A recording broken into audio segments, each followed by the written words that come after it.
Hi everyone. So we're still on chapter 10, the very final chapter of Henry Jekyll's final confession, his full statement of the case. So I hope you're appreciating my t-shirt. I just need to start with this.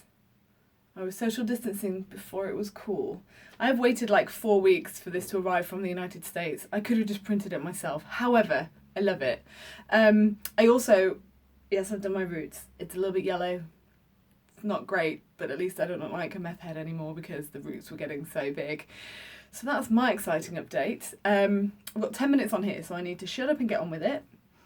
We are on page 45 in this copy, and we are on page 45. Can you see the little pink arrow? It's at the end of the sentence. The movement was thus wholly towards the worse. And in this one, that one, we're on page 113, and it's the paragraph at the bottom. I haven't got any annotations on this one yet. So it's 113 in that one. Okay, so this is a doctor, a medical doctor, who is factually recounting his story of how it came to pass, why he invented the potion in the first place, what it felt like to take it, and he's now going to take us through the whole experience of being Edward Hyde. So, as you can see, there are quite a lot of highlights, and it doesn't really get any better because this is essentially the most important bit of the whole story. So there is quite, I'm going to try and read bits, and then I'll go back and tell you which bits to highlight so that we don't lose the flow of the story.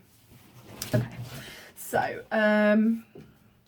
he'd just been explaining that the problem was when he was Henry Jekyll, he was both things commingled, and it was a horrible feeling because he was trying to be this upstanding member of the community, and yet he still felt these urges to do bad things. Whereas when he was Hyde, he didn't feel any urges to try and be a good person, so it kind of feels more liberating. And he sort of talks about feeling free and things like that. So he's more inclined to want to be Edward Hyde because it's an easier existence, is what he said in the last sentence that we did on the last video. Even at that time, I had not yet conquered my aversion to the dryness of a life of study. I would still be merrily disposed at times, and as my pleasures were, to say the least, undignified, and I was not only well known and highly considered, but growing towards the elderly man, this incoherency of my life was daily growing more unwelcome. It was on this side that my new power tempted me until I fell in slavery. Okay, so of that bit, he's saying basically he still found studying boring. Like being a doctor, there's quite a lot of elements that are quite dull. And could you please highlight the line where it says, my pleasures were, brackets, to say the least, undignified. That needs to go on one of your pages, probably Henry Jekyll, because I can't remember what pages you've got, or maybe if you've got like a morality one. Stevenson's really careful to not really ever tell us what these pleasures are and what it is that he desires and what it is that he's doing that's so bad. The only things we hear that Hyde does is trampling the girl at the beginning and the murder of Danvers Carew. All the other things that happen, there's like a year and a bit in between. All the other times that he's out gallivanting, being Hyde, we don't find out what he actually is doing. Initially, it was interpreted that it was all kind of sexual stuff, and that he was visiting whorehouses and brothels and things like that. Stevenson did actually write an essay saying that that's an oversimplification of what he's talking about, and it wasn't just about sex.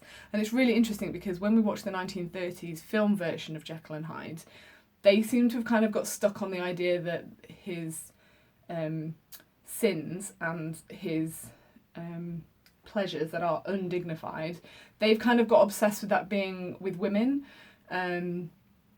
And as I said, Robert Louis Stevenson himself said that that's an oversimplification. Not telling the reader what it is that these pleasures are is actually potentially more frightening because you can try and conjure up the very worst things that man might want to do to another human, like just, horrible violence and all of those sorts of things. So that line's really, really important. And the next one is the fact that because Henry Jekyll is well known, highly considered, you can highlight those two, and growing towards the elderly man, it's just not very exciting. He doesn't want to grow old. He doesn't want to become an old man. So the idea that he can take this potion and become a young guy again is way more exciting. And then the big line there that I've got in yellow just here is, it was on this side that my new power tempted me and I fell in slavery. So please put that down in your quotation booklet. And for word level analysis, the fact that it's described power, like the power that he has to release that evil inside him, is liberating and it has control over him, hence the word power. The word tempted is really important as well, because you've got temptation, sin, the devil, the fall, all of that kind of association there. And then you've got the bit, I fell in slavery. It's the second time in 2 pages that he's mentioned slavery. The last bit was back when he was talking about taking the potion for the first time, and he says that he's tenfold more wicked, sold a slave to my original evil. So this idea of being a slave and having no choice and being made to do these things by your master. So he's like being controlled by the power, by Hyde. So it's almost like Hyde is the master and Jekyll then becomes the slave to it. That's great. I've never said that before. Please write that down. That's useful. Okay. I had but to drink the cup, to doff at once the body of the noted professor, and to assume, like a thick cloak, that of Edward Hyde. I smiled at the notion. It seemed to me at the time to be humorous, and I made my preparations with the most studious care.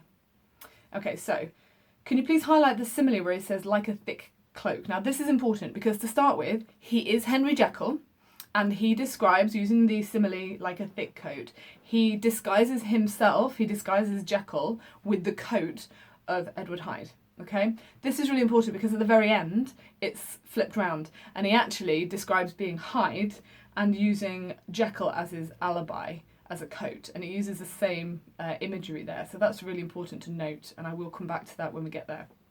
And now remember, he's telling this story knowing that it ends badly, but what he's trying to do is be honest and be fair, kind of. And he says that at the beginning, when he was first turning into Hyde, he smiled at it and he thought it was humorous. He thought it was a fantastic opportunity. This is a great chance to just do all the things that you really want to do and never get caught. Best alibi ever.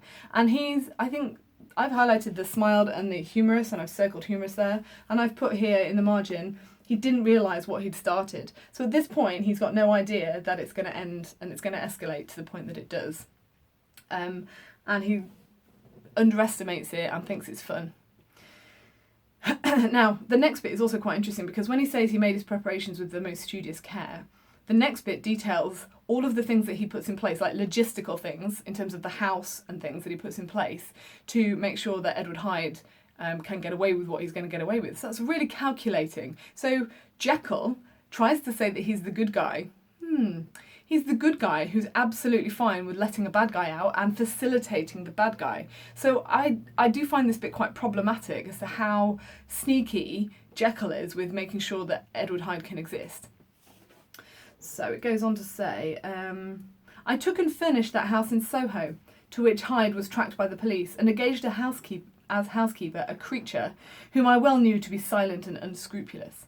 So he purposefully hires a housekeeper for the other side of the house. So Paul looks out for this side, for this half with all the servants, the reputable side that Jekyll lives in, and then he has this unscrupulous, which means she has no moral code really, and she's not about to go dob into the police because she's not that kind of person, because she probably is involved in criminal activity herself, hence unscrupulous.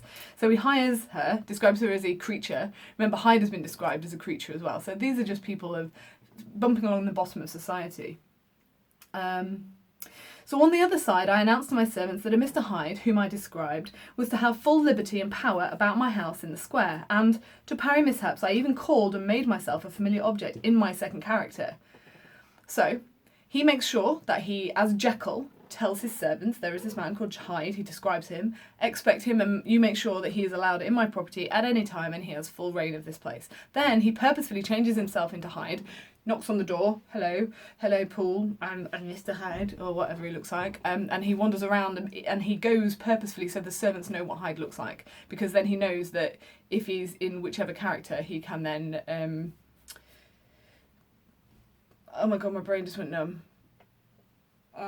He can come and go as he pleases as either character. Oh my god, that was crazy. I lost my mind there for a second. Okay. I'm running out of time, so the next little bit I'm going to get to in the next section. I really wish I had longer, so annoying. Anyway, I'll come back to it and I'll see if I can get more minutes on my next video, because it's really annoying. 10 minutes is not long enough.